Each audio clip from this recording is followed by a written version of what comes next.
Okay, regarding mixing herbicides to kill plants, what you want to do is to control regrowth of vegetation, you want to mix Crossbow and Diesel. Now I have gloves on, of course you want to wear gloves, and I know it looks weird, but that's just my leather arm guard so I don't get stabbed by all the thorns right here. But you want to mix Crossbow, get this at Home Depot. Okay, it's I think $29 for this 1 quart bit here. Okay, and then you want Diesel. So what I did is I have this little half-gallon sprayer here.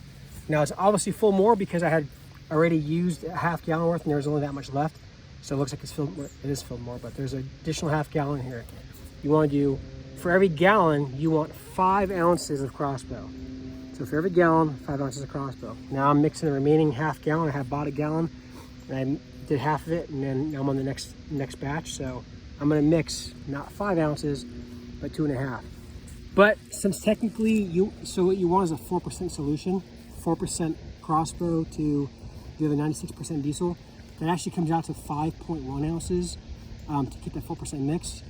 I'm just gonna do 5 ounces. But since I'm doing half gallon anyways, instead of just doing 2.5, I'm gonna go to 3 ounces just to make it simple.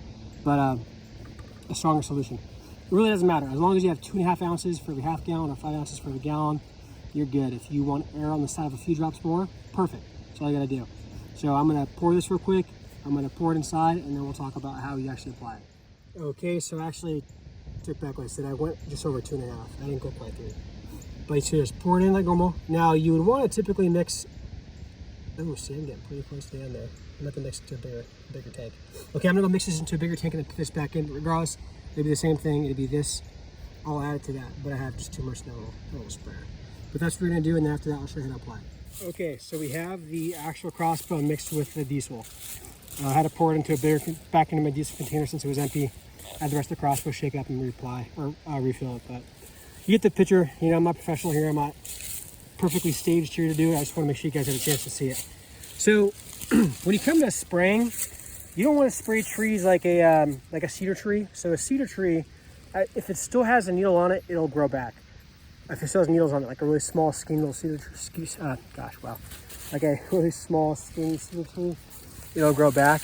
I'm looking around to find one. I don't see one. I see a bigger cedar tree, but regardless, if you have a big cedar tree like that, you just cut it down. You're gonna effectively kill it.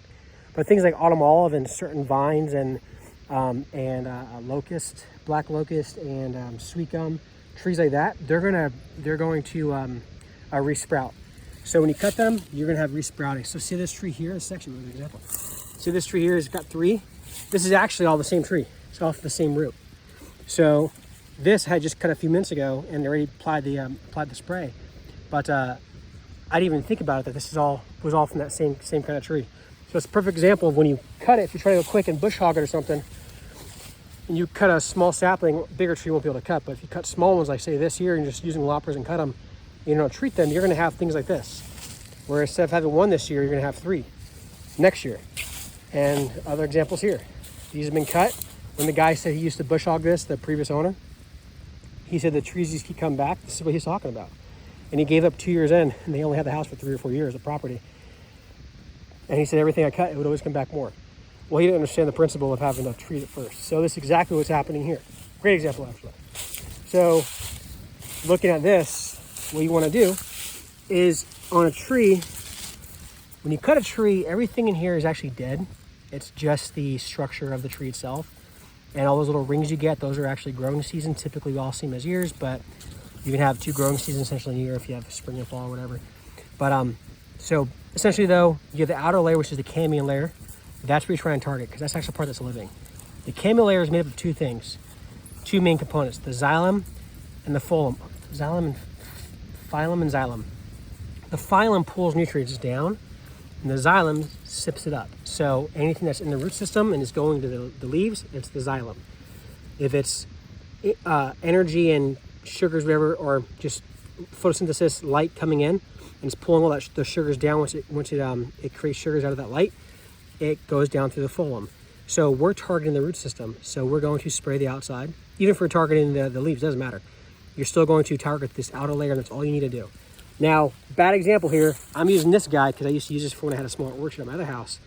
But typically, you only want to you only want to treat this outer edge here. That's That's all you need. Everything here's already dead anyways. There's no going up and down as far as nutrients goes. So if I were to have a small little paintbrush like Greg Judy has, an old oil chain and bar oil, he cuts out part of it. So he has still the spout and the handle and the cap, so you can pour everything back, the mixture back in when he's done using it. And the other part's cut out. You can just dip an old paintbrush in there. That's perfect. That's great. I don't have my empty chain and bar oil yet. I haven't gone that far, so I'm just using this because I have it. I don't really care. It's not really that much money for a gallon of gasoline and $30 for that Crossbow. So I'm just doing an overall spray. Mostly, I'm only targeting this though. Now I might get some in the middle. Whatever, it is what it is. So I'm just gonna do a few pumps just to keep it pressure, and that's it.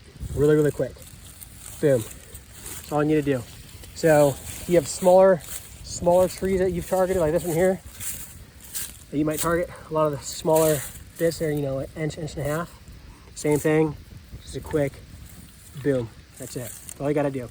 So I did several of them already, and next year now so look at this one, actually is off the same root system as that one. So same concept, it was still happening.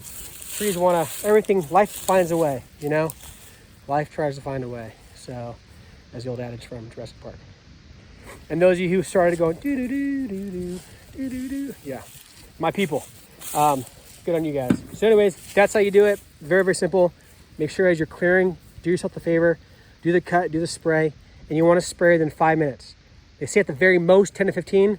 Stick to 5 because you don't want that stuff to dry up, because once it dries up, it closes that xylem and phloem. It closes up, and then it will no longer pull nutrients. Then you got to recut substantially farther below, but if you're already cutting as flush as possible, you've kind of put yourself in that position.